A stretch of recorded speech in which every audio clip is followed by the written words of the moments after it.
Thank you for staying with us. It's time now to take a look at stories making headlines on the front page of Nigerian newspapers, and I begin with The Nation newspaper. A major story here: dismiss 19 states' case against EFCC.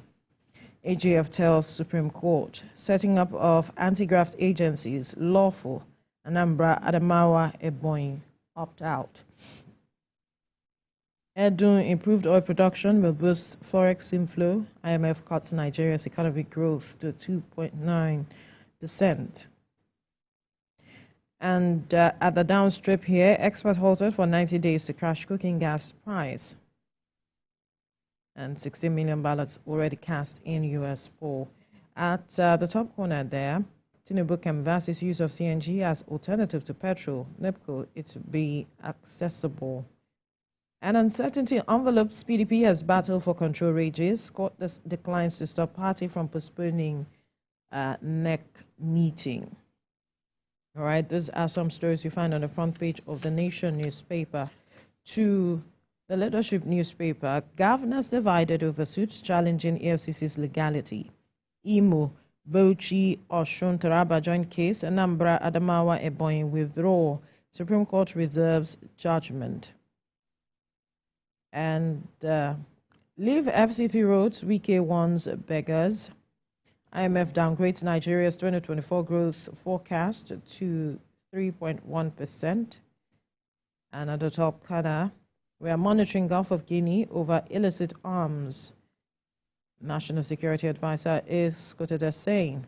And another story here, court declines PDP governor's ex-party application to hold NEC, sack Damagum. Those are some of the stories you find on the front page of the Leadership newspaper.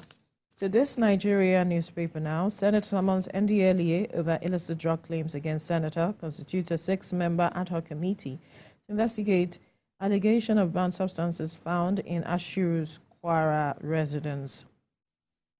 The Supreme Court reserves judgment in governor's suit on EFCC's legality. Federal government seeks dismissal of case as Anambra, Adamawa, Ebonyi back out. And at the top corner there, Jigawa tanker accident, death toll rises to 181, says Governor Namadi. A sad one there. Media souls continue to rest in peace. Zamfara Court declines ex-party order by PDP governors to hold NEC meeting, remove Damagum. Some of the stories on the front page of this Nigeria newspaper. To the Daily Times, Nigeria has disappointed Africa, black race. Obasanjo, that's the former President Olusegun Obasanjo, is quoted as saying that, blames poor leadership, regionalism, disunity as one of the banes of our challenges as a nation. Now, child cancer issues on the rise as Luth records 300 cases in 1 year. At the downstrip here, Nigeria lost more than $500 million to cybercrime in 2022. EFCC is quoted as saying. And the picture story there is that of a flooded area in a part of Bayelsa State during the rising water levels in Orachi Rivers, River Niger, and their tributaries. All right, another story here. Constitution Review House to engage NGF, NGE, the government chairmen, CSOs. Find the story on page 18 of the Daily Times. Now we'll move to the Platform Times. Igbo presidency. Every region has planned secession. Obasanjo. And the picture story there is that of the former President Olusegun Obasanjo addressing a League of Northern Democrats led by former Kano Governor Ibrahim Shekarau at his OOPL on Tuesday. That was yesterday. Now, Nigeria lost 13 trillion naira to forex subsidy in 3 years, World Bank report. Lagos police arrest 3 men for possession of suspected human tongues. Now, that's quite worrisome. Well, some of the stories you find on the front page of the Platform Times. We move now to the First News newspaper. Nigeria has disappointed Africa. And and the entire world. Former President Olusegun Obasanjo is quoted as saying that. Federal government halts cooking gas exports to prioritize domestic supply. Some stories on the front page of the First News newspaper.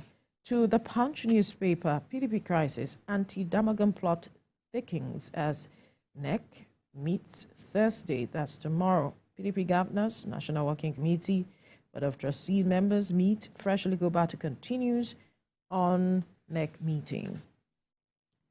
Iron Dam operators under pressure over rising boat demands in flooded communities. That's the picture story there. And another story here. How Bobrisky spent night in FCID female cell. But he had claimed that he was a man. Anyway, we'll move now. Nigeria still borrowing amid high debt costs. IMF. Local government autonomy. Federal government plans sanctions against defaulting states. Some stories on the front page of the Punch newspaper. To the blueprint now. Ahead, October 24, NEC. Chieftain drags PDP before court in fresh plot to remove Damagum. Wants North Central to serve out IU's tenure. A reconciliation job concluded.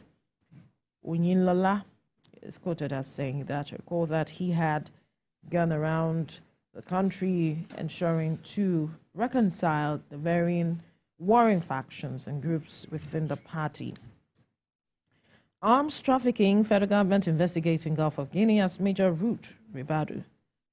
Why ASUM mustn't return our universities to old paths. The president is quoted as saying that. Now a sad one here at the downstrip. 5 NAF personnel die in car crash on Akwanga Jos Expressway. May their soul rest in peace. That's some of the stories you find on the front page of the Blueprint newspaper.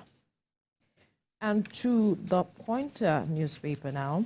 Insecurity, surrender or die. NAF warns terrorists as military moves for total onslaught.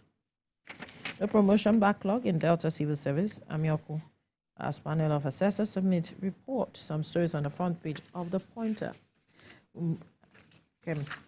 All right, and New Telegraph has this lead story reading consequential adjustments, only 40,000 added to our salaries, says federal workers. And PDP there, we've resolved differences in NWC, says the Oyinlola-led committee. Up above the masthead, Edo, the Minister of Finance, says Nigeria will boost oil production to tackle FX challenges. The Hope newspaper is next. Governor Ayedatiwa to coastal communities here will lead ocean surge at bay, says people want continuation of our good works. And computer-based West African senior secondary school examination starts Friday. Nigerian News Direct says LPG price and minister orders NNPC Limited marketers to halt export. And drug trafficking Senate to probe NDLEA's allegations against Ashiru. Lagos ranks #1 amongst top 10 cities for business travel. On business day now, petrol use halves in validation of cross-border smuggling. Details on the front page or inside the business day paper. Mogalu appointed president of African School of Governance. This and more on Business Day. Daily News Hub is next. IMF is the lead story there, while we reversed Nigeria's growth projection. Bobrisky transferred to FCID, spend night behind bars. And FCT Insecurity reps summon Wike DSSDG, amongst others, to tackle the scourge in the nation's capital. On Salient Times, IMF reduces Nigeria's 2024 economic growth forecast to 2.9%. Why we reversed Nigeria's growth projection. Nigeria has disappointed black race. Africa, former President Obasanjo. FG bans export of LPG amid price surge. Over now to the Business Times. IMF forecasts Nigeria's economic growth at 3.2% in 2025. FG directs NNPCL local producers to halt LPG exports November the 1st, and reps urge CBN to increase agric lending to 7%. Daily Independent now, FG plans increase in oil production to ease FX inflow, stabilize Naira. PDP governors, stakeholders zero in on David Mark for party chair. And IMF downgrades Nigeria's 2024 economic growth forecast to 2.9%. Next is The Guardian. FG seeks IMF's help as flooding oil output crisis dampen outlook. Disco's planned meter phase-out may worsen Nigeria's 7 million gap as FCCPC intervenes. And there's a big question there in the tussle between FG and ASU, saying, can public universities afford another shutdown? Let's check out Nature News now. Ahead of COP29, Baku introduces sign language Braille services for inclusion with more than 32% participants registered. And Lagos government converts dump sites to renewable energy hubs. And finally, a Sporting Life. Rights decision will be taken, assures Motsepe. This in the wake of the Libya-Nigeria controversy. CAF president rules lack of sportsmanship in Africa. Verdict set to be given today. All this and more on the Sporting Life and indeed across all the papers we have seen so far. All right. I believe that our viewers have been updated and that any story that interests you, you would pick up the papers to get more details. We have to move forward now. What will be the outcome of the investigation by the law?